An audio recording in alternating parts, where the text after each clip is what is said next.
Hi, everyone. This is Jim Piekarski, and I do Dharma talks at the Blue Lotus Meditation Center here in Venice, Florida. Recently, we had a weather event that caved in our roof at the center, and we're looking to rebuild.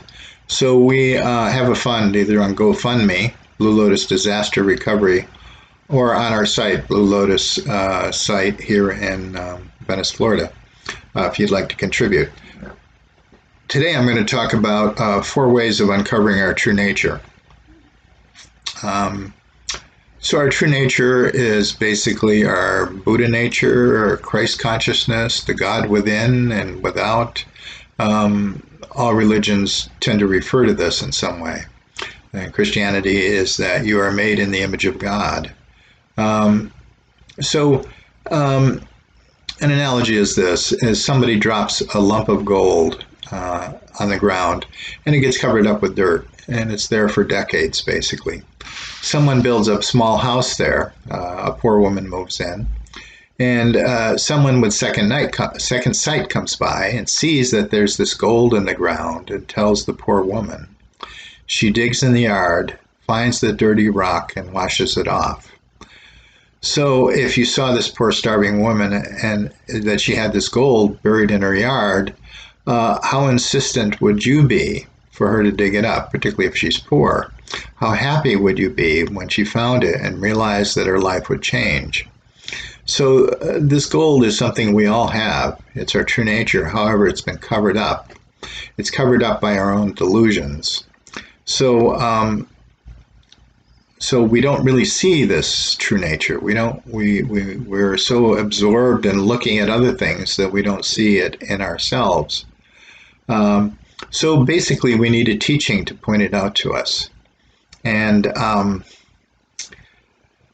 we really need a teaching to show what the true nature is and how to get rid of the dirt obscuring it. So by uncovering the dirt, by removing the dirt, the clay that covers it, it becomes revealed to us in all its glory. So in our true nature is covered up by our mental tendencies, our karma, basically. And so the first way to uncover our true nature is basically remove our mistaken and limited ideas through insight.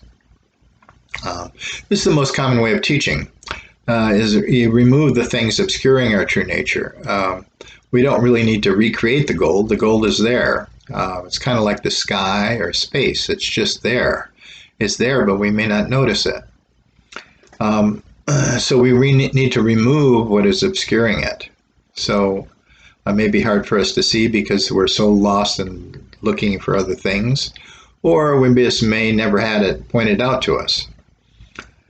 So these mistaken beliefs and mental tendencies are like the dirt on the gold. And when we see that they are mistaken, they drop away. And this is basically the kind of how wisdom operates.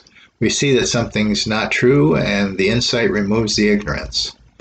It's seeing, insight, and it's not just intellectual insight. So for instance, one time I believed in Santa Claus. And then if my older brother said, no, there's no Santa Claus, I wouldn't believe him. And then all of a sudden, one day, I came to an insight that there was no Santa Claus. And when I came to that insight, I never believed in Santa Claus again. The insight totally removed my delusion, totally removed my mistaken idea. And this is how wisdom works. This is how insight works.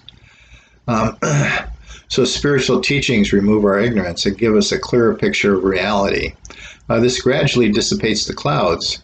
So the main tools in this are teachings and inquiry. And this is basically the first way. And just about, every spiritual path begins with some kind of teaching.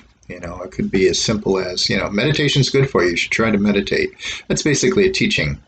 And so then we try meditation, and we find it's good for us. So the inquiry involved in this is that we take the teachings and really inquire into them so that we can see if they're actually true for us. The second basic way of uncovering our true nature is through spiritual practice. With spiritual practice, we train our minds, and we also are inducing experiences of our true nature. So by experiencing silence, stillness, just being in nature, meditation, samadhi, Sufi dancing, chanting, mantra, prayer, and devotion, these are all the most common spiritual practices. They all can put us in a altered state of mind. And in this altered state of mind, what we do is we begin to get a taste of our true nature. So in all these things, practice is necessary. We need to practice because we're so enamored with our thought stream that to be able to get outside the thought stream, we need to practice these over and over again. So, we in meditation we experience peace, or sincere prayer we may experience peace, and this gradually dissipates the clouds and purifies us. We begin to realize that there's something there beyond, a peace that's deeper than the usual things that we try to get peace from. But one of the problems with this thing is that it tends to come and go. We may have an abiding insight. We may interpret this spiritual experience from the ego's experience. I had a spiritual experience rather than this is my true nature, and truly understanding this. So what happens is that we meditate, come to a great deal of peace, and then all of a sudden go back into the disturbed mind and say to ourselves, oh God, I got to meditate. I'm just, needing to clarify myself. So also, when we're doing these practices, we may have an unbidden spiritual experience or something that occurs to us, but it's rarely abiding in nature. So really, one of the problems with these things is that we experience it, but we don't have the insight. And because we don't have the insight, we can't dispel the illusions. So the illusions come back. So it's a temporary opening. But these temporary openings are important because it really shows us that there's something deeper inside that is really truer than our normal experience. The third way of uncovering our true nature is through the practice of the qualities of our true nature. Our true nature has certain qualities like love, wisdom, generosity, peace, ethical behavior, selflessness, metta or loving kindness, empathy, joy in others' good fortune, equanimity.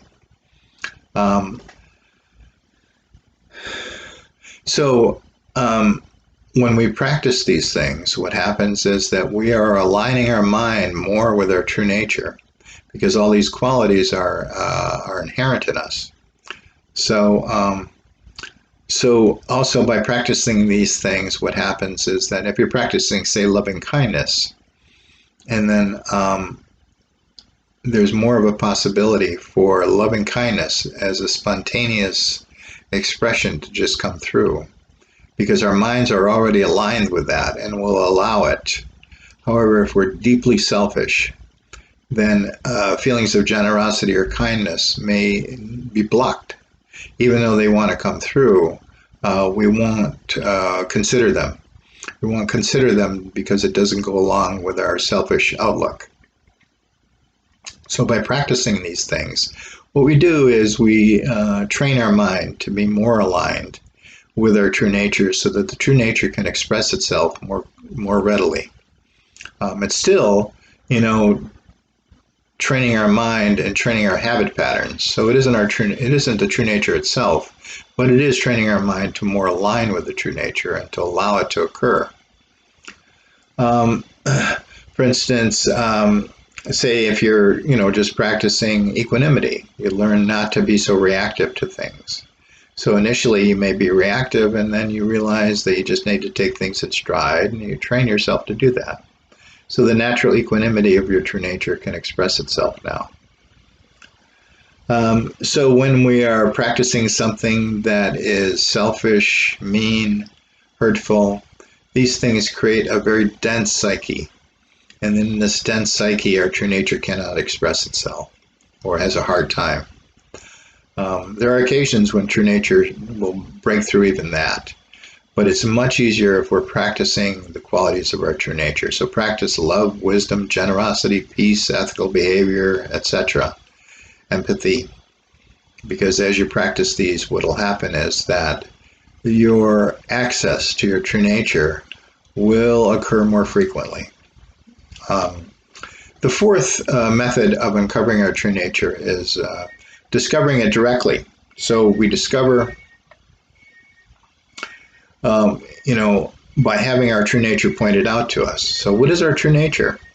How do we point out this? It's very difficult because its true nature is not something that's a thing. It is beyond things. It's what all things occur within is our true nature. It's awareness, basically. So the analogy of space is helpful here. How do we point out space when that's all that we look at and look for is objects? When we go into a room, we tend to notice the objects in the room. We tend not to notice the space. It's also like another example that's been given is pointing out water to a fish. A fish is so in water that they tend not to see it. They'll see other things. It's just too ubiquitous. It's too universal for them to even notice. And this is similar to our true nature. It really is in everything. So the other problem is that how do you become aware of awareness because awareness is one of the easiest qualities for us to notice about our true nature. When awareness is not an object, and awareness is in everything we experience, because we can't really experience anything except through awareness. So we really need to see it, see awareness, and bring our attention back upon itself, upon awareness itself. But if we see awareness and we start practicing that, staying in that presence and being with it, then this is one of the fastest methods. It's kind of like we don't even have to get all the dirt off the gold. We just have to realize the gold is there. Once we realize the gold is there, then, we'll just wash it off. There's no problem. So this is the direct approach. It is like the quality of divinity, and our true nature is always readily available. So we don't have to get rid of all the dirt or remove all the clouds to experience the sky. The sky is always there. It's always blue, but it's beyond the clouds. And so, in even these things, clouds are real things, dirt is real things. The obscurations we have in our mind are mental tendencies. Mental tendencies are more wispy than actually real things. So that's all we have. We don't have to move them aside or anything else. That's all we have to do is see through them. So when we truly see our true nature, what happens is we see it directly, and all these ideas of ourself as being limited or the ego are no longer supported. So there's a number of different schools of thought that tend to focus on true nature. All religions talk about this to some extent, but it's kind of hidden in the teachings. So Dzogchen and Mahamudra, as part of Tibetan Buddhism, they talk about it. Zen, Japanese Buddhism, talks about it. And Advaita Vedanta. Advaita Vedanta is the non-dual Vedanta of India, and they talk about it very directly. So it's very difficult for people to recognize their true nature. We're conditioned into a subject-object view of life. It's kind of automatic. Our mind automatically seeks an object. It has been conditioned to see things through a subject-object lens. If I say to become aware of your basic awareness, the tendency will be to make an image of awareness, or to make awareness a conceptual abstraction of what you think it must be. Our conceptualizing mind is habitual, so we really need to look directly, not through concepts, but directly into our experience. So we can't just create a mental object, which we call true nature, and then try to examine it. The other thing about true nature is that it's not an object, it's the pure subject. It is awareness itself.